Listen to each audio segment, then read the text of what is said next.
എന്റെ സഹോദരിമാര് ശ്രദ്ധിക്കുമെങ്കിൽ ആകാശലോകത്ത് അല്ലാഹു ഖദീജ ബീവിക്ക് സലാം പറഞ്ഞത് എപ്പോഴാ? തന്റെ ഭർത്താവിന്റെ ഗുണങ്ങൾ എടുത്തെടുത്തു പറഞ്ഞു. ഒരു ഭാര്യ ഭർത്താവിന്റെ ഗുണങ്ങൾ എടുത്തു പറയും. ഈ കുടുംബജീവിതം എന്ന് പറഞ്ഞാൽ ഒരു ബാലൻസിങ്. ഇത്ര നേരം ഞാൻ ഭർത്താവിനെയാണ് പറഞ്ഞത്. ഒരു ഭാര്യ തന്റെ ഭർത്താവിനോടുള്ള ഗുണങ്ങൾ എടുത്തെടുത്തു പറഞ്ഞാൽ അള്ളാഹുവിന് വലിയ ഇഷ്ടമാണ്. നമ്മളങ്ങനെ ഒരു വിഷയം ഉണ്ടാകുമ്പോ തുടങ്ങും, നിങ്ങൾ എന്നെ കെട്ടിയതിനു ശേഷം ഇന്നേ വരെ ഒരു നല്ല കാര്യം നിങ്ങൾ ചെയ്തിട്ടുണ്ട്. എന്തിനു ഭർത്താവിനോട് ഭാര്യ ഒരു പ്രശ്നം ഉണ്ടായ എന്തിനു കൊള്ളാം? അവനെ നോക്ക്, അവന്റെ അതിനേക്കാളും ഗതികേടിലായിരിക്കും, വെളിയറിയാത്തത്. അവന്റെ കാര്യം ഇതിനേക്കാളും ഗതികേടിലേക്ക്. ഭർത്താവിന്റെ സ്വഭാവങ്ങളെ നല്ലതുള്ളതിനെ നല്ലത് എടുത്തു പറയണം, മോശമായതിനെ തിരുത്തി കൊടുക്കണം. അല്ലാതെ അവന്റെ പൗരുഷത്തെ ചോദ്യം ചെയ്ത് എന്തിനു കൊള്ളാം നിങ്ങള്? അപ്പൊ അവൻ തീരുമാനിക്കും എന്നെ എന്തിനു കൊള്ളാന്ന് നിന്നെ ഞാൻ കാണിച്ചു തരാം. 3 മാസം കഴിയുമ്പോ അവന്റെ കോണ്ടാക്സിൽ 4 പെണ്ണുങ്ങളുടെ നമ്പർ. എന്നെ ഒന്നിനും കൊള്ളൂലെന്നല്ല നീ പറഞ്ഞത്. ഇത് വാശിയാണ്. അതൊരു മുറിവാണ്. പൗരുഷത്തെ ചോദ്യം ചെയ്താൽ, സ്ത്രീത്വത്തെ ചോദ്യം ചെയ്താൽ രണ്ടുപേരും തമ്മിൽ വാശി കൂടും. ഭാര്യയോട് എന്തിനു കൊള്ളാടി? അപ്പുറത്തെ പെണ്ണിനോ അതങ്ങനെയാ. The neighbor's wife is always beautiful എന്നാണ്. The neighbor's wife is always beautiful. നമ്മുടെ ടെറസിന്റെ മുകളിൽ കയറിയിട്ട് അപ്പുറത്തെ അയൽപക്കക്കാരന്റെ ഭാര്യ തുണി വിരിക്കുന്നത് കണ്ടാൽ നമ്മളുടെ ഏറ്റവും വലിയ ബ്യൂട്ടി അവളാന്ന് പറയാം. അയൽപക്കക്കാരന്റെ പെണ്ണ് എപ്പോഴും നമ്മുടെ കണ്ണില് അതിസുന്ദരിയായി. നമ്മുടെ ഭാര്യയുടെ സൗന്ദര്യം അയൽപക്കക്കാരന്റെ ടെറസിൽ കയറിയിട്ട് നമ്മുടെ വീട്ടിലോട്ട്. ഭാര്യ ഭർത്താക്കന്മാര് തമ്മിലുണ്ടാകേണ്ട ഏറ്റവും പ്രധാനപ്പെട്ട ഒരു കാര്യം പരസ്പര ബഹുമാനമാണ്. ബോഡി ഷെയ്മിങ് നടത്തുക. എത്ര ആളുകൾ ഗൾഫിൽ പോയി കടന്നു?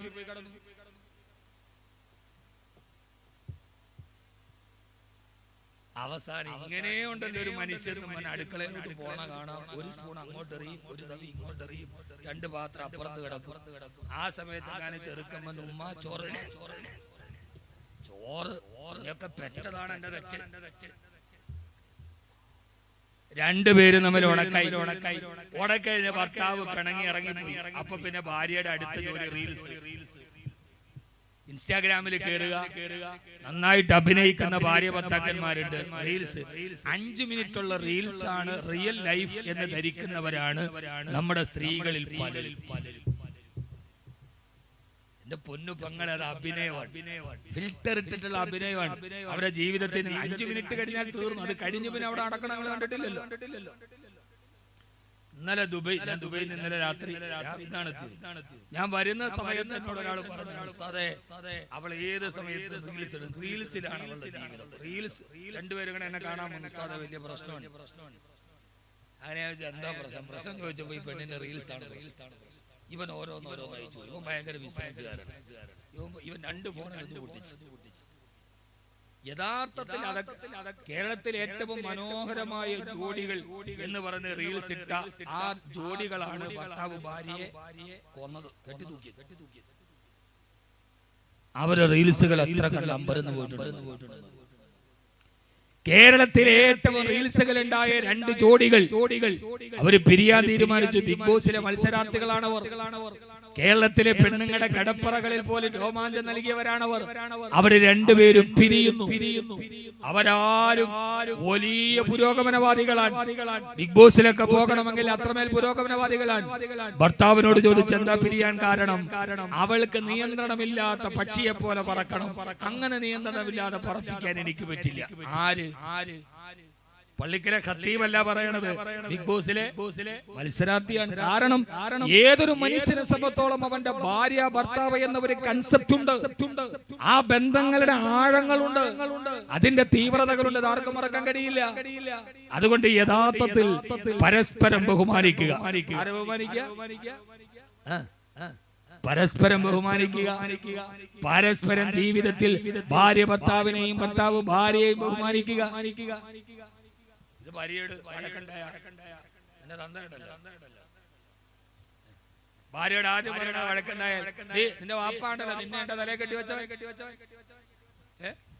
നിന്നെ എന്റെ തലയെ കെട്ടിവെച്ച നിന്റെ വാപ്പായില്ലേ, അയാളെ പറഞ്ഞ കാര്യമുള്ളൂ. ആ പെണ്ണ് പിന്നെ അവളുടെ ജീവിതത്തിൽ എന്താ ഒരു പരീക്ഷ ഉണ്ടാകുക, അവളെ മനസ്സിനെ വേദനിപ്പിക്കും. അവളുടെ വാപ്പ നമുക്കാരാ? ഞാൻ ഇന്നിപ്പോ ഇത് മാത്രം പരസ്പരമുള്ള ഒരു ബഹുമാനം. അവളുടെ വാപ്പ നമ്മുടെ ആരാ?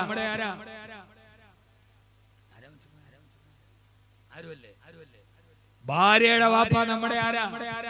അവരാരുമല്ലേ? ഇവിടെയാണ് നമ്മൾ പഠിക്കേണ്ടത്. ഹബീബായ നബി മുഹമ്മദ് മുസ്തഫ, ഹബീബായ നബി മുഹമ്മദ് മുസ്തഫ സല്ലല്ലാഹു അലൈഹി വസല്ലമയുടെ ഭാര്യ ആയിഷ റളിയല്ലാഹു അൻഹ പറയാ, ആ ഹബീബായ നബി തങ്ങളുടെ ഭാര്യമാരുടെ ഇടയിൽ ഒരു ദിവസം വലിയ പ്രശ്നമുണ്ടായി. എല്ലാവരും പറഞ്ഞു അല്ലാഹുവിന്റെ റസൂലിന് ആയിഷ ബീവിയോട് അല്പം സ്നേഹം കൂടുതലാണ്, നമ്മളെക്കാളേറെ ആയിഷ ബീവിയോട് വല്ലാത്ത സ്നേഹം കൂടുതലാണ് നബി മുഹമ്മദ് മുസ്തഫ. അതുകൊണ്ട് നമുക്ക് കൂടി അവകാശപ്പെട്ട ഈ സ്നേഹം തിരിച്ചു പിടിക്കണമെന്ന് ബാക്കിയുള്ള ഭാര്യമാരെല്ലാം ഒരുമിച്ച് കൂടി എത്രയല്ല റസൂലിന്റെ ഭാര്യമാർ ആയിഷത്തും ഹഫ്സത്തും സൗദ സഫിയത്തും മൈമൂനത്തും റംല ഹിന്ദും സൈനബുൻ കദാ ജുവൈരിയ ലിൽ മുഅ്മിനീന ഉമ്മഹാത്തുൻ മർദിയ അത്താഹു ഇബ്രാഹിമു മിൻ സൂരിയ വ ഉമ്മുഹു മാരിയത്തുൽ കിബ്തിയ. അങ്ങനെ അവരെല്ലാവരും കൂടി സഫിയ റളിയല്ലാഹു അൻഹയെ ചുമതലപ്പെടുത്തി അല്ലാഹുവിന്റെ റസൂലിനോട് ഈ വിഷയം പറയാൻ. അല്ലാഹുവിന്റെ റസൂൽ ആയിഷ ബീവി റളിയല്ലാഹു അൻഹയുടെ വീട്ടിലിരിക്കുമ്പോ സഫിയ ബീവി വന്നിട്ട് പറഞ്ഞു, യാ റസൂലല്ലാഹ് ഇന്ന അസ്വാദക യുനാശിദുനകൽ അദില ബിബിനതി ഇബ്നി അബീ ഖുഹാഫ. അബൂ ഖുഹാഫയുടെ മകന്റെ മകൾ സിദ്ദീഖ് റളിയല്ലാഹു അൻഹുവിന്റെ മകൾ ആയിഷ ബീവിയോട് ഒരു സ്നേഹം കൂടുതലാണെന്ന് ഭാര്യമാരുടെ ഇടയിൽ പരാതിയുണ്ട് നബിയേ. അതുകൊണ്ട് ആ പരാതി ഒന്ന് പരിഹരിക്കണമെന്ന് പറയവേ അല്ലാഹുവിന്റെ റസൂൽ സഫിയ ബീവിയോട് പറഞ്ഞു, സഫിയ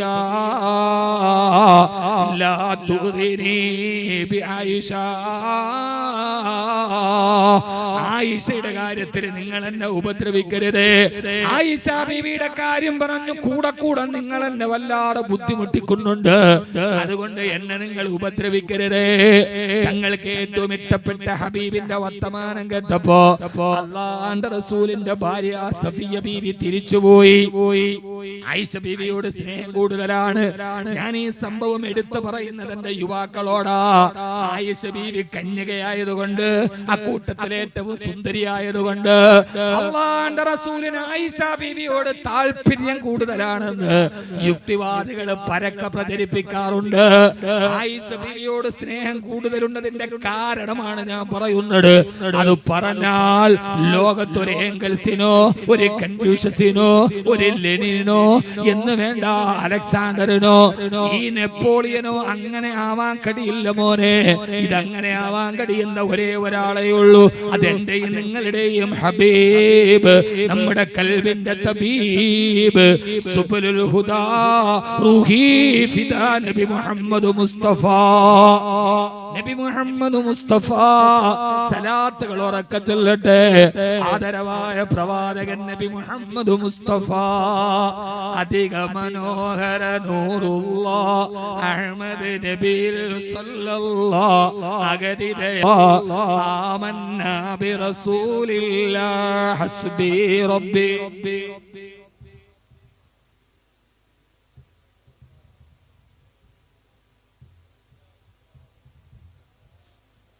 ഫാത്തിമ നിധിയോരേ മുത്തിന്റെ മണവളനലിയോരേ ഹസനും ഹുസൈനും റളിനാ ബി റസൂലില്ലാഹ് ഹസ്ബി റബ്ബി.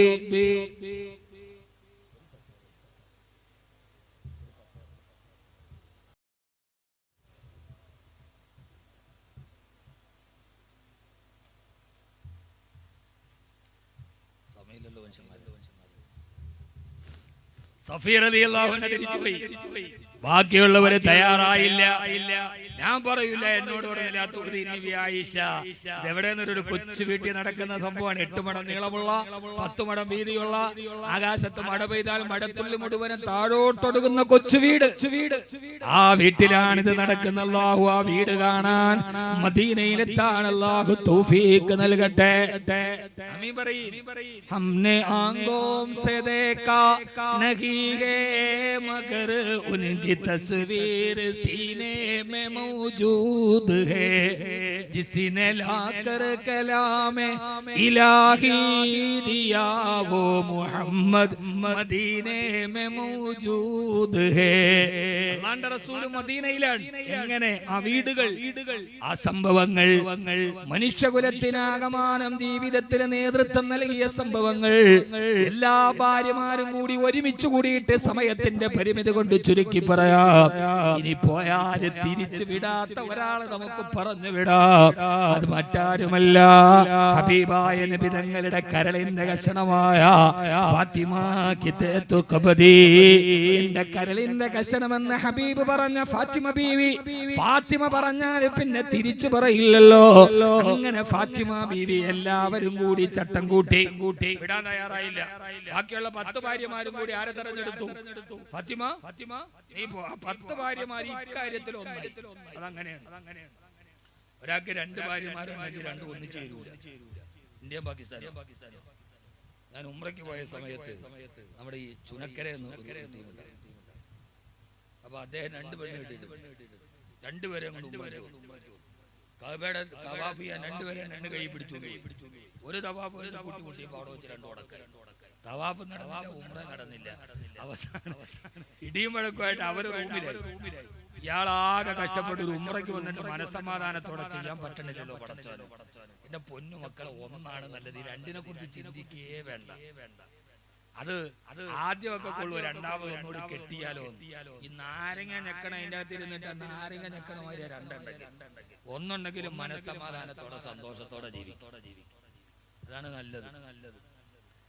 വേറെ പലരും പ്രസംഗിക്കുന്നുണ്ടാവും, ഒരു ഭാര്യ 2ാമത് കല്യാണം കഴിക്കാൻ അനുവാദം കൊടുത്താൽ സ്വർഗത്തിൽ നിന്ന് മാളിക കിട്ടും. തൽക്കാലം ആ പ്രസംഗം ഞാൻ ഉദ്ദേശിക്കുന്നില്ല. ഉള്ളത് മതി. 1 ഫവാഹിദ, സന്തോഷം, സുഖകരം, സുമോഹനം, സുന്ദരം, സുമോചിതം, സുമുഖിതം. അപ്പൊ അദ്ദേഹം പറഞ്ഞു, അമീർ പറഞ്ഞു, നമ്മുടെ കബീർ ബാക്കവി താഴെയുണ്ട്, അയാളോട് ഹിക്മത്തൊക്കെ എന്തേലും ഇവരെ ഒന്നിക്കാൻ ഒരു മറുപടി. അയാൾ അതിർത്തിയിൽ പാകിസ്ഥാൻ പട്ടാളക്കാരെ തോക്ക് വെച്ച് പേടിപ്പിച്ച മനുഷ്യരെ ഇവര് അപ്പുറത്തപ്പുറത്ത് പേടിപ്പിച്ചോളാം. അയാൾ എന്റെ അടുക്കുന്ന എന്റെ ഭാര്യമാരെ 2 പേരും ഒന്ന് യോജിക്കാൻ എന്തെങ്കിലും ഒരു ദിക്കറോ സലാത്തോ വല്ലതും. ഞാൻ ദിക്കറ് സലാത്തൊന്നുമില്ല, ഒരു എളുപ്പ വഴിയോട് പറഞ്ഞുതരാം. ചാടി എഴുതി പറ ഉസ്താദേ. ഞാൻ പറഞ്ഞു, നിങ്ങൾ 3ാമത് ഒന്നുകൂടി കെട്ടുക. അതിനെതിരെ ഇത് 2 ഒന്നിക്കുന്നല്ല. നിങ്ങൾ 3ാമത് ഒന്ന് കേട്ടാൽ ഇത് 2 3ാമത്തേനെ തുരത്താൻ ഇത് 2 ഒന്നിക്കും. എല്ലാ ഭാര്യമാരും ഒന്നിച്ചു. ഐഷ റളിയല്ലാഹു അൻഹ പറയാ, ഞങ്ങളുടെ വീട്ടില് ഞാനും റസൂലുള്ളാഹിയും ഒരു പുതപ്പിന്റെ അടിയിൽ കിടക്കുക. ഞങ്ങളുടെ നെഞ്ചു വരെയും മൂടിയിട്ടുള്ളൂ. പുതപ്പ് നെഞ്ചു വരെ. ഞങ്ങളുടെ സ്വകാര്യ നിമിഷമല്ല, വാതിൽ അടച്ചിട്ടില്ല. ഞങ്ങൾ 2 പേരും തണുപ്പായത് കൊണ്ട് മദീനയിൽ പുതപ്പ് നെഞ്ചു വരെ മൂടിയിട്ട് ഞങ്ങൾ 2 പേരും ആ പുതപ്പിന്റെ ഉള്ളിൽ കിടക്കുമ്പോ ആ സമയത്ത് ഫാത്തിമ ബീവി കടന്നു വന്നു. അല്ലാഹുവിന്റെ റസൂൽ ചോദിച്ചു, ഫാത്തിമ എന്തേ മോളെ? ഫാത്തിമ ബീവി പറഞ്ഞു, യാ റസൂലല്ലാഹ്, ഇന്ന അസ്വാദക യുനാശിദുനകൽ അദ്ലബി ബിനതി ഇബ്നി അബീ ഖുഹാഫ. ബീവിയോട് സ്നേഹം കൂടുതലാണെന്നുള്ള കാര്യത്തിൽ എല്ലാ ഭാര്യമാരുടെ ഇടയിലും പരാതിയുണ്ട്. അത് വാപ്പയോട് പറയാമെന്ന് സഫിയ ബീവി ഓടിച്ചു വിട്ടു. ഇനി അത് പറയാൻ അവരെല്ലാവരുടെ പ്രതിനിധിയായിട്ട് ഞാൻ വന്നതാണെന്ന് പറയവേ അല്ലാഹുവിന്റെ റസൂലൊന്നും മിണ്ടിയില്ല. കുറെ കഴിഞ്ഞപ്പോ മോളോട് ചോദിച്ചു, മോളെ ഫാത്തിമ, അങ്ങനെ സ്നേഹബന്ധത്തിന്റെ മണിബന്ധങ്ങളിൽ ചേർത്തെടുക്കപ്പെട്ട ഒരു പിതാവും പുത്രിയും വേറെയില്ല. ചരിത്രം ഫാത്തിമ ബീവിക്ക് ഒരു പേര് പറയുന്നുണ്ട്, മദർ ഓഫ് ഹെർ ഫാദർ. അവളുടെ പിതാവിന്റെ ഉമ്മ ആ രീതിയിൽ ഒരു ഉമ്മയുടെ വാത്സല്യത്തോടെ വാപ്പയുടെ കൂടെ നിന്ന ആളാണ്.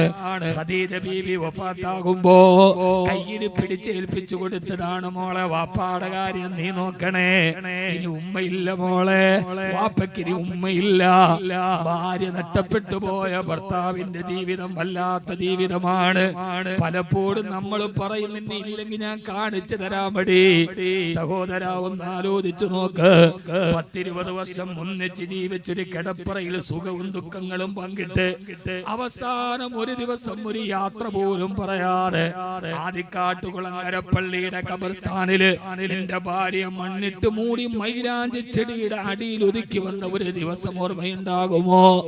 അന്നാണ് ജീവിതത്തിൽ ഒറ്റപ്പെടുക, അന്നാണ് ജീവിതത്തിൽ തനിച്ചാവുക. അവളുടെ ചൂടും ചൂരുമില്ലാതെ, ചായ്ച്ചു വെക്കാൻ ഒരു ചുമലില്ലാതെ, സങ്കടം പറയാൻ ഒരു ഇടമില്ലാതെ ജീവിതത്തിൽ ഒറ്റപ്പെടുന്നത് അവള് നഷ്ടപ്പെടുന്ന രാത്രിയിലാണ്. അല്ലാഹു നമ്മുടെ ഭാര്യമാർക്ക് ആഫിയത്തുള്ള ദീർഘായുസ് നൽകട്ടെ. അല്ലാഹു നമ്മുടെ ഭാര്യമാർക്ക് ആഫിയത്തുള്ള ദീർഘായുസ് നൽകട്ടെ.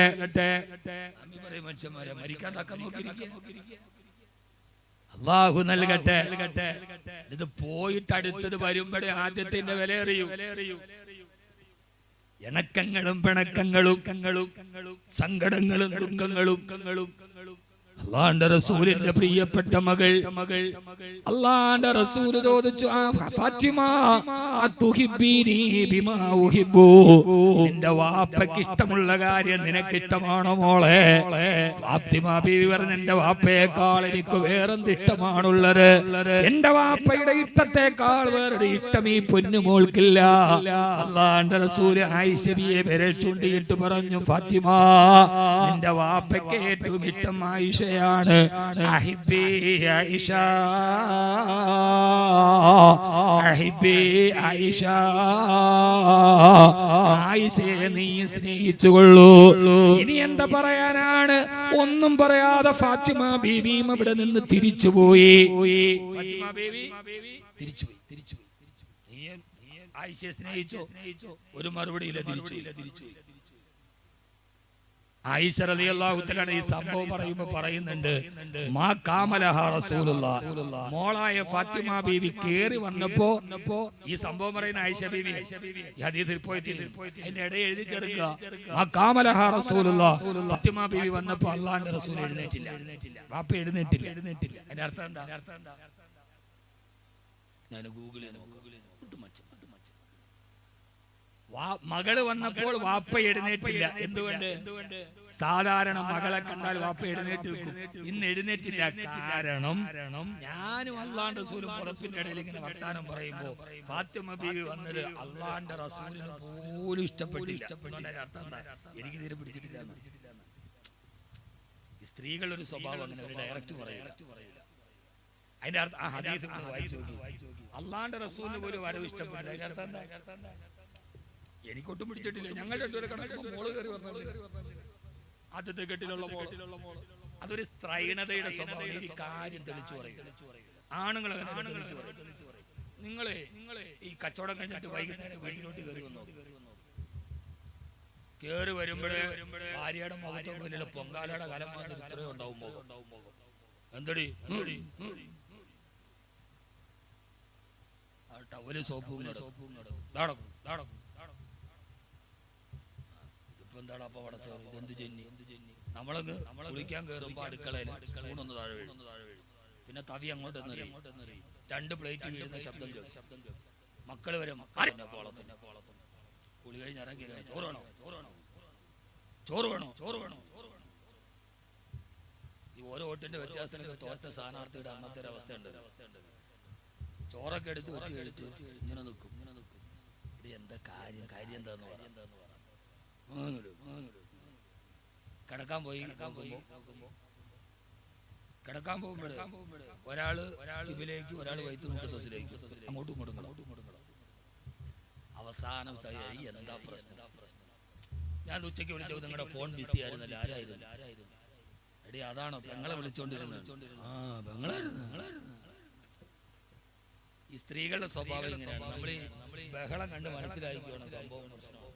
പക്ഷെ ആണുങ്ങൾ അങ്ങനെയല്ല. കേറി വന്നോ ഞാനിന്ന് കടയിൽ നിന്ന് 2 മണിക്ക് വിളിച്ചു, ഫോൺ ബിസി ആയിരുന്നു, അത് ആങ്ങളെ വിളിച്ചോണ്ട് നേരിട്ട് ചോദിക്കും. സ്ത്രീകൾ അങ്ങനെയല്ല, ഇടകളിലൂടെ പറയൂ, വരികൾക്കിടയിലൂടെ പറയൂ. അപ്പൊ ഇതൊക്കെ കണ്ടു മനസ്സിലാക്കി നിന്നാല് ചെറിയ ചെറിയ കാര്യങ്ങളിലൊക്കെ അങ്ങനെയാണ്. ഫാത്തിമ ബീവി വന്നപ്പോ അള്ളാന്റെ റസൂൽ എഴുന്നേറ്റില്ല എന്ന് പറഞ്ഞാൽ എനിക്കും ഇഷ്ടപ്പെട്ടിട്ടില്ല. തന്റെ മകള് വരുമ്പോ അള്ളാന്റെ റസൂൽ എഴുന്നേറ്റ് നിൽക്കുമായിരുന്നു. നിങ്ങൾ ആരെങ്കിലും എഴുന്നേറ്റ് പൊമ്മക്കളെ കാണുമ്പോ എഴുന്നേറ്റ് നിന്ന് ബഹുമാനിക്കണ ഏതെങ്കിലും വാപ്പായി കൂട്ടത്തിലുണ്ടോ? ഇല്ല. എന്ന് മാത്രമല്ല, എഴുന്നേറ്റ് നിന്നിട്ട് ആ മോളെ ഇങ്ങനെ ചേർത്ത് പിടിച്ചിട്ട് 2 പുരികത്തിന്റെ ഇടയിൽ ഒരു മുത്തം കൊടുക്കുമായിരുന്നു നബി മുഹമ്മദ് മുസ്തഫ. മക്കളുടെ വാപ്പ മുത്തം കൊടുക്കേണ്ടത് മോളുടെ 2 ഇതിന്റെ ഇടയിലാണ്. അങ്ങനെ മക്കൾക്ക് മുത്തം കൊടുക്കണ വാപ്പമാരാരെങ്കിലും ഉണ്ടെന്ന് കൈവയ്ക്കാൻ. നിങ്ങൾ ഇത്രയ്ക്ക് പരിശുഹൃദയരാ വടച്ചമ്പുരാനെ. ആരുമില്ല. 1 2 3 4 5 6 പടച്ചമ്പുരാൻ. ഏതായാലും 6 പേരെങ്കിലും കൊടുക്കണം. ഞാൻ നിങ്ങളോട് പ്രത്യേകിച്ച് പറയാം. ഇപ്പൊ കോഴിക്കോട് ഒരു പെൺകുട്ടി ആത്മഹത്യ ചെയ്യും. ഒരു കല്യാണം കഴിച്ചു പോയ വീട്ടിൽ ഒരു പെണ്ണിന് ധാരാളം മാനസിക സംഘർഷം ഉണ്ടാവും. വാപ്പ ഗൾഫിൽ നിന്ന് വന്നു, കല്യാണം കഴിച്ചു വിട്ട മോളെ കാണാൻ പോയി. ആ വീട്ടിൽ അവൾക്ക് അത്ര നല്ല ജീവിതമൊന്നും ആയിരിക്കില്ല. 1000 സങ്കടത്തിരിക്കുമ്പോഴെ വാപ്പ കാണാൻ പറയാ. വാപ്പ നിഡോയും ടാങ്കും ഒക്കെ വാങ്ങിച്ച് പശുമിഠായി കൊണ്ടുപോയി കൊടുത്ത് വാപ്പ ചോദിക്കും, മോളെ സന്തോഷമാണോ? അതെ വാപ്പ. അവള് പറയൂല. എന്തെന്നറിയോ, എന്നെ കെട്ടിക്കാൻ വേണ്ടി വാങ്ങിച്ച കടം തന്നെ തീർന്നിട്ടില്ല. ഇനി ഞാൻ ഇതും പറഞ്ഞ് എന്റെ വീട്ടിൽ പോയി നിന്നാൽ എന്റെ വാപ്പാക്ക് വലിയ ബാധ്യതയാവും. ഉപ്പച്ചിയോട് സങ്കടമൊന്നും അവള് പറയൂല. എല്ലാ സങ്കടങ്ങളും മനസ്സിലൊതുക്കി ആ പെണ്ണ് ഭർത്തൃ വീട്ടിൽ നിൽക്കും. കുറെ നേരം കഴിഞ്ഞ് വരാൻ നേരത്ത് അവൾ ഒരു സങ്കടവും പറയാതെ വാപ്പ യാത്രയേക്കാൻ വന്ന് നിൽക്കുമ്പോ ഉപ്പച്ചി പോട്ടെ മോളെ എന്ന് ചോദിക്കുന്ന സമയത്ത് അവള് പറയും, മോള് പറയും, പൊക്കോ ഉപ്പച്ചി, കാരണം എന്തിനാ എന്റെ സങ്കടം? വാപ്പാക്ക് ആവശ്യത്തിന് പ്രശ്നങ്ങളുണ്ട്. ഇനി ഞാനും കൂടെ എന്തിനു പറയണം? ഒന്നും പറയാതെ സന്തോഷം അഭിനയിച്ച് നമ്മുടെ മകൾ അവിടെ നിൽക്കുമ്പോ ഇറങ്ങാൻ നേരത്ത് അവളെ ഒന്ന് ചേർത്ത് പിടിച്ചിട്ട് അവളെ 2 പുരികത്തിന്റെ ഇടയിൽ ഒരു ഉമ്മ കൊടുത്ത്, വാപ്പച്ചി 17-ാം തീയതി തിരിച്ചു പോകും കേട്ടോ, ഉപ്പച്ചിയുടെ മോള് സന്തോഷത്തോടെ ഇരിക്കണം എന്ന് പറഞ്ഞ് നമ്മൾ ഇറങ്ങി വരുമ്പോ ആ ഒരൊറ്റ മുത്തം മതി ആ വീട്ടിലുണ്ടാകുന്ന മുഴുവൻ സങ്കടങ്ങളെയും മറികടക്കാൻ. ആ മകൾക്കൊരു പോസിറ്റീവ് എനർജിയാണ്. ആരെന്നെ കൈവിട്ടാൽ എന്റെ ഉപ്പച്ചി എന്നെ കൈവിട്ടൂല, ആരൊക്കെ എന്നെ ആക്ഷേപിച്ചാൽ എനിക്ക് എന്റെ ഉപ്പച്ചിയുണ്ട്, ആരൊക്കെ എന്നെ സങ്കടപ്പെടുത്തിയാലും സങ്കടം പറയാൻ എനിക്ക് എന്റെ ഉപ്പയുണ്ട് എന്നാ മകൾക്കൊരു പോസിറ്റീവ് എനർജി കൊടുക്കാൻ നമ്മുടെ ഒരു മുത്തത്തിന് കഴിയുമെങ്കിൽ നമ്മളത് ചെയ്യണ്ടേ? ഉപ്പമാരെ ചെയ്യണ്ടേ? ഇനി ചെയ്യൂലേ? അങ്ങനെ ഉറപ്പിച്ചവരൊക്കെ കൈപൊക്കി കൈയുള്ളവരൊക്കെ ബാക്കിയുള്ളവരൊന്നും ഉപ്പയാവാത്തോണ്ടായി. അള്ളാഹു എത്രയും പെട്ടെന്ന് ആക്കി തരട്ടെ.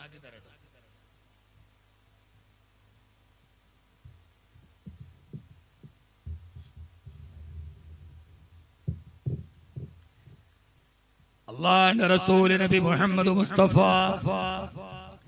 സല്ലല്ലാഹു അലൈഹി വസല്ലമയുടെ അടുക്കൽ നിന്ന് ഫാത്തിമ ബീവി തിരിച്ചുപോയി. എന്നിട്ടും ബാക്കിയുള്ള ഭാര്യമാര് അവസാനിപ്പിച്ചില്ല. അവരെല്ലാവരും കൂടി സൈനബ് റളിയല്ലാഹു അൻഹ മൂന്നാമത് തിരഞ്ഞെടുത്ത്, സൈനബേ ഇതങ്ങനെ വിട്ടാൽ പറ്റില്ല കേട്ടോ, അതുകൊണ്ട് നീ പോയി സൈനബേ നീ പോയി അല്ലാഹുവിന്റെ റസൂലിനോട് പറയണം. കാരണം സൈനബ് റളിയല്ലാഹു അൻഹ ഹബീബായ നബി തങ്ങളുടെ ഭാര്യമാരിൽ ആയിഷ ബീവിയോട് സൗന്ദര്യത്തിൽ കിടപിടിക്കുന്ന പെണ്ണാ, വളരെ മാന്യതയുള്ള പെണ്ണ. പക്ഷേ ആയിഷ ബീവി തന്നെ പറയുന്നുണ്ട്, സൈനബ് ബീവി നല്ല പെൺകുട്ടിയാണ്, നല്ല ഖുർആൻ ഓതും, കൂടുതൽ ദിക്റും സ്വലാത്തും ചൊല്ലും. പക്ഷേ ഒരൊറ്റ പ്രശ്നമേയുള്ളൂ, വലാകിൻ ഹിദ്ദ, ഒരൽപ്പം മുൻകോപം കൂടുതലാണ്. ഖുർആൻ നന്നായിട്ട് ഓതും, സ്വലാത്ത് ചൊല്ലും, പക്ഷേ ഒരു ചെറിയ മുൻകോപമുണ്ട്. ഹബീബായ നബി തങ്ങളുടെ വീട്ടിൽ ചെന്നു. അല്ലാഹുവിന്റെ റസൂലും ആയിഷ ബീവിയും പുതപ്പിന്റെ അടിയിൽ കിടക്കാ. സൈനബേ എന്താ വന്നത്? യാ റസൂലല്ലാഹ് ഈ ആയിഷ ബീവിയോട് മാത്രം ഇത്രമേൽ സ്നേഹം അങ്ങേക്കുണ്ടായാൽ അത് ശരിയാവില്ല. ഞങ്ങൾക്ക് കൂടി ആ സ്നേഹം കിട്ടണമെന്ന് ഞങ്ങൾക്ക് പരാതിയുണ്ടെന്ന് പറയവേ ആ സമയത്തും അല്ലാഹുവിന്റെ റസൂൽ ഒന്നും മിണ്ടിയില്ല. ആയിഷ ബീവി റളിയല്ലാഹു അൻഹ പറയാ, ആദ്യം ഫാത്തിമ ബീവി വന്നപ്പോഴും മറുപടി പറയണമെന്ന് എനിക്ക് ആഗ്രഹമുണ്ട്. അവരെല്ലാം പ്രതിസ്ഥാനത്ത് നിർത്തുന്നത് എന്നെയല്ലേ, എന്റെ വീട്ടിൽ വന്നല്ലേ ഇത് പറയുന്നത്. എനിക്ക് സ്വാഭാവികമായി ദേഷ്യമുണ്ടായി. ഫാത്തിമ ബീവിയോടൊന്നും പറയാതിരുന്നത് ഞാൻ എന്തെങ്കിലും പറഞ്ഞാൽ മകളുടെ മനസ്സ് വേദനിച്ചാൽ അത് ഉപ്പാക്ക് സഹിക്കില്ലെന്ന് എനിക്ക് നന്നായിട്ടറിയാം. അതുകൊണ്ട് ഞാൻ പിടിച്ചു നിന്നനാണ്. ഇപ്പോഴിതാ സൈനബും വന്നിട്ട് എന്നെ അപമാനിക്കുകയാണ്. അല്ലാഹുവിന്റെ റസൂലാണെങ്കിലും മറുപടിയും പറയുന്നില്ല.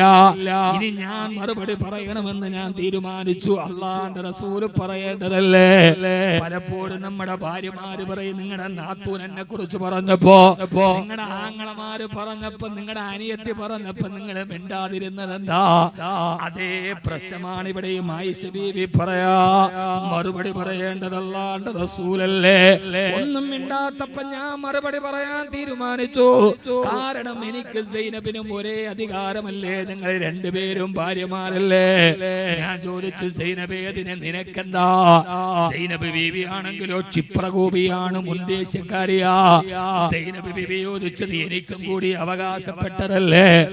രണ്ടുപേരും തമ്മിൽ തർക്കമായി. അവര് രണ്ടുപേരും തമ്മിൽ വാക്ക് തർക്കമായി. എവിടെയാണ്? അല്ലാഹുവിന്റെ റസൂലിന്റെ വീട്ടിലാ. ആണിനേക്കാൾ പെണ്ണിന്റെ ശബ്ദമുയരുന്നു എന്ന് ചോദിച്ചിട്ട് അവൾ ആത്മഹത്യയിലേക്ക് തള്ളിവിടുന്ന പുതിയ ലോകത്തോട്, പുതിയ കാലത്തോട് അല്ലാഹുവിന്റെ റസൂൽ പുതപ്പിന്റെ ഉള്ളിൽ കിടക്കവേ അടുത്ത് കിടക്കുന്ന ആയിഷ ബീവിയും സൈനബ് ബീവിയും തമ്മിൽ വാക്ക് തർക്കം മൂർച്ഛിച്ചു പോയി. അവസാനിക്കുന്നില്ല. സൈനബ് ബീവി വിട്ടുകൊടുത്തില്ല, ആയിഷ ബീവിയും വിട്ടുകൊടുത്തില്ല. സ്ത്രീകൾ തമ്മിലുള്ള തർക്കമല്ലേ പുരുഷന്മാരെ പോലെ പെട്ടെന്ന് അവസാനിക്കില്ല. പുരുഷന്മാര് വഴക്കുണ്ടായാൽ ഒരാൾ ചെവിട്ട് തടിച്ചാൽ സംഭവം തീരും. പക്ഷേ സ്ത്രീകൾ വഴക്കുണ്ടായാൽ അങ്ങനെ പെട്ടെന്ന് തീരുകയില്ല. അല്ലെങ്കിൽ മോയിൻകുട്ടി വൈദ്യര് പറഞ്ഞതുപോലെ പിടിവിട്ട് സിന്നും പരിത്താരോ താലിയും മാലേ മറുത്താരോ. രണ്ടാരൊരു പെണ്ണിന്റെ താലിമാല പിടുത്തത്തിന്റെ ഇടയിൽ പൊട്ടിത്താഴെ വീഴണം. അതോടെ പ്രശ്നത്തിന് പരിഹാരമാവും. ഇവര് രണ്ടുപേരും തമ്മിൽ തർക്കിച്ച് വർത്തമാനം പറഞ്ഞ് കിതച്ചൊരു പരുവത്തിലായി. അവസാനം രണ്ടുപേരും തളർന്ന് കിതച്ചപ്പോ തന്റെ രണ്ട് ഭാര്യമാര് വഴക്കുണ്ടാക്കുന്നത് നടുവിൽ കിടന്ന് നിശബ്ദമായി പുഞ്ചിരിയോടെ കേൾക്കുന്നുണ്ട് നബി മുഹമ്മദ് മുസ്തഫ. ഒന്നും മിണ്ടില്ല, ഇടപെട്ടില്ല. സ്ത്രീകളുടെ വിഷയത്തിൽ പുരുഷന്മാർ അങ്ങനെ ഇടയ്ക്ക് കയറി ഇടപെടരുത് പെട്ടെന്ന്. അവസാനം എത്ര പാഠങ്ങൾ ഈ സംഭവത്തിൽ ഉണ്ടെന്നറിയോ? സമയം കുറവാണ് സഹോദരാ. ആ സമയത്ത് അവസാനം രണ്ടുപേരും തളർന്നപ്പോ അല്ലാഹുവിന്റെ റസൂൽ ചോദിച്ചു, സൈനബേ പറഞ്ഞു തീർന്നോ? തീർന്നു നബിയേ.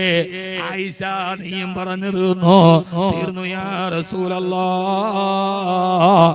എന്നാൽ സൈനബേ നിങ്ങളോടൊരു കാര്യം പറയട്ടെയോ? ഈ ഒരൊറ്റ വിഷയം ഞാൻ പറഞ്ഞ് അവസാനിപ്പിക്കുകയാണ്. അല്ലാഹുവിന്റെ റസൂൽ പറഞ്ഞു, നിങ്ങൾ പറഞ്ഞതുപോലെ ആയിഷ ബീവിയോട് എനിക്ക് സ്നേഹം കൂടുതലുണ്ട്. അതൊരു പരമാർത്ഥവുമാണ്. എന്താണ് കാരണമെന്നറിയോ? യുക്തിവാദികൾ കേട്ടോളൂ. ആയിഷ കന്യകയായതുകൊണ്ടല്ല, അവൾക്ക് സൗന്ദര്യം കൂടുതലായതുകൊണ്ടല്ല, നിങ്ങൾ വൃദ്ധമാരായതുകൊണ്ടല്ല. ഈ കിടക്കുന്ന ആയിഷയോടുള്ള എന്റെ ഒരല്പ സ്നേഹം കൂടുതലുണ്ടെങ്കിൽ അതിന്റെ കാരണം എന്തെന്നറിയോ?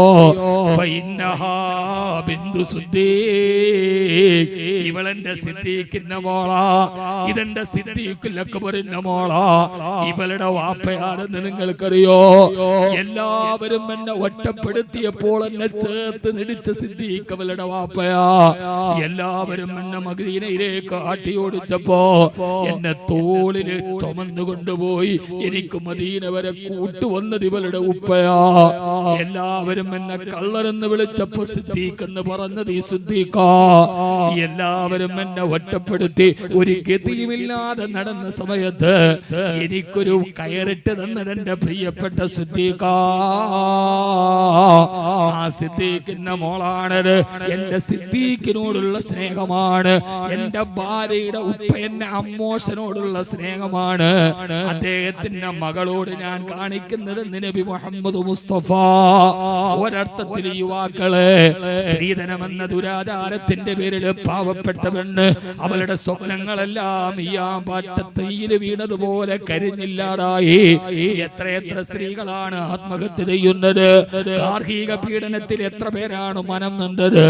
ഒന്നുമില്ലാത്ത സമയത്ത് 50 പവനോ 30 പവനോ സ്വർണമിട്ട് നമ്മുടെ ഭാര്യമാര് നമ്മുടെ ജീവിതത്തിലേക്ക് വരുമ്പോ ആ സ്വർണം വെച്ചിട്ടാണ് നീ ഒരു ബിസിനസ് തുടങ്ങിയതെങ്കിൽ, ആ സ്വർണം കൊടുത്തിട്ടാണ് നീ ഒരു വാഹനം വാങ്ങിച്ചതെങ്കിൽ, യഥാർത്ഥത്തിൽ അതിന് സൗകര്യമൊരുക്കി തന്നടാരാ? അത് നിന്റെ ഭാര്യയുടെ പിതാവല്ലേ? ആ മനുഷ്യൻ കഷ്ടപ്പെട്ട് കൂലിപ്പണി ചെയ്തുണ്ടാക്കിയത് കൊണ്ടല്ലേ നമ്മുടെ ജീവിതത്തിൽ നമ്മൾ പലതും നേടിയെടുത്തത്. എന്നിട്ടും ആ നന്ദി ആ മനുഷ്യനോട് കാണിക്കാത്തതെന്താ? ആ മനുഷ്യന്റെ പൊന്നുമോളോട് കാണിക്കാത്തതെന്താ? വീണ്ടും വീണ്ടും ആർത്തിയുടെ നാനാർത്ഥങ്ങളായി വീണ്ടും വീണ്ടും വേണമെന്ന് പറഞ്ഞ് എത്ര കിട്ടിയാലും അത്യാഗ്രഹം തീരാത്തവരായി മാറരുത്. ലോക ചരിത്രത്തിന്റെ നായകന് എനിക്ക് ആയിഷയോട് സ്നേഹമുണ്ട്. കാരണം ബിന്ദു സിദ്ദീഖ്, എന്റെ സിദ്ദീഖിന്റെ മോള, എന്റെ അമ്മോശൻ. നമ്മുടെ ഈ വന്നതിലൊക്കെ നമ്മുടെ ഈ പെണ്ണിന്റെ സ്വർണം വിട്ടിട്ടാണ് ഒരു വീട് വാങ്ങിച്ചതെങ്കിൽ അതിന്റെ ഉടമസ്ഥത ആർക്കാ? ഇവിടെ വലിയ പ്രശ്നം ഉണ്ടാവും. അടിയൊന്നും പറയാൻ മുൽക്കിയത്താരുടേതാ. അതുകൊണ്ട് അവകാശം കൊടുത്തില്ലെങ്കിലും അവഗണിക്കരുത്. അവളുടേതാണ് എന്റെ ജീവിതത്തിൽ. അവൾ എന്റെ കൈ പിടിച്ചിട്ടുണ്ട്, അവൾ എന്റെ കൂടെ നിന്നിട്ടുണ്ട് എന്ന ഒരു ബോധമുണ്ടായാൽ വീടുകൾ സമാധാനമാവില്ലേ? വീടുകൾ സമാധാനത്തോടെയാവും ആവില്ലേ? അവർ രണ്ടുപേരും ഏറ്റവും വലിയ പ്രണയം കല്യാണം കഴിഞ്ഞിട്ടാവും. ലോകത്തിലെ ഏറ്റവും വലിയ പ്രണയകാവ്യത, ലോകത്തിലെ ഏറ്റവും വലിയ പ്രണയകാവ്യം. കാനനച്ചോലയിൽ ആടുമേക്കാൻ ഞാനും വരട്ടെയോ നിന്റെ കൂടെ. പാടില്ല താനെ മറന്നൊന്നും ചെയ്തുകൂടാ. അന്നത്തെ കാമുകന് ബോധമുണ്ട്. അവർ വരാന്ന് പറഞ്ഞാലും കൂട്ടിക്കൊണ്ട് പോകരുതെന്നുള്ള ബോധം അന്നത്തെ കാമുകനുണ്ട്. ഇന്നത്തെ കാമുകനില്ലാന്ന് മാത്രം. ഏറ്റവും വലിയ പ്രണയകാവ്യത ഫാത്തിമ ബീവി മരിച്ചു, ഖബറടക്കി. അലി റളിയല്ലാഹു അൻഹു അന്ന് കിടന്നിട്ട് ഉറക്കം വന്നില്ല. മോളെ ഹുസ്നുൽ ജമാലും ബദറുൽ മുനീറും അല്ല,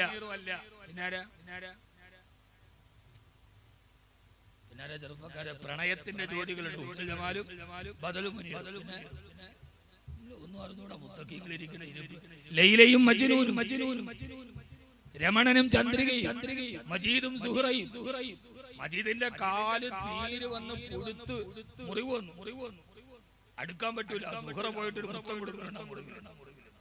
അതാണ് പ്രണയം. മജീദും സുഹറയും. അതാണ് പ്രണയം. പക്ഷെ അതിനേക്കാൾ വലിയ പ്രണയം അതെന്നറിയോ? വർഷങ്ങളോളം കൂടെ ജീവിച്ച ഭാര്യ മരിച്ചു, ഖബറടക്കി.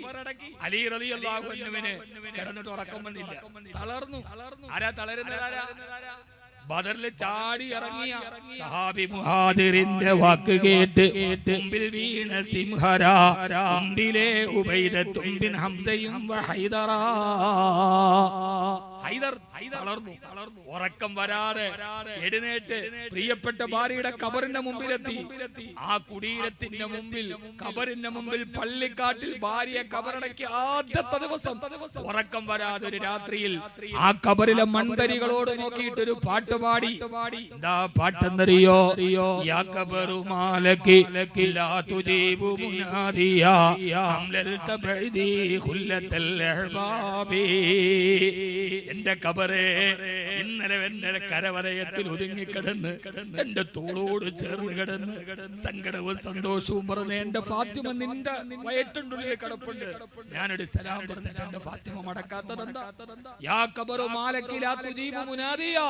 ഖബറേ, എന്റെ ഫാത്തിമ നിന്റെ ഉള്ളിലുണ്ടോ? നീ അവളെ വാരിയല്ലോടെ ഞെരിക്കുകയോ? എന്റെ ഫാത്തിമയ്ക്ക് സങ്കടമുണ്ടോ? ഖബറേ ഒന്ന് പറഞ്ഞു തരൂ എന്ന് പറഞ്ഞ് ഭാര്യയെ ഖബറടക്കിയ പ്രഥമരാത്രിയിൽ മൈലാഞ്ചിച്ചെടിയുടെ താടയുള്ള മൺകുടീരത്തോട് പ്രണയകാവ്യം പാടി അലി റളിയല്ലാഹു അൻഹു. അവസാനം പറയാൻ യാ ഖബറു മാലകി ലാ തുജീബു മുനാദിയാ. ഖബറേ, ഇത്ര ചോദിച്ചിട്ടും എന്നോടൊരു മറുപടി പറയാത്തതെന്താ? അംലൽ തബഇദി ഖുല്ലത്തൽ അഹ്ബാബി. എന്റെ കരളിന്റെ കഷണത്തെ നീ എന്ത് ചെയ്തു എന്ന് ചോദിച്ച് അലി റളിയല്ലാഹു അൻഹു കരയുന്നുണ്ട്. ഒന്നിച്ച് ജീവിച്ചതുപോലെ സന്തോഷത്തോടെ ജീവിച്ച് അവസാനം വിട പറയുമ്പോ സന്തോഷത്തോടെ വിട പറയാൻ നമുക്ക് കഴിയണം. അല്ലാഹു തൗഫീഖ് നൽകി അനുഗ്രഹിക്കുമാറാകട്ടെ.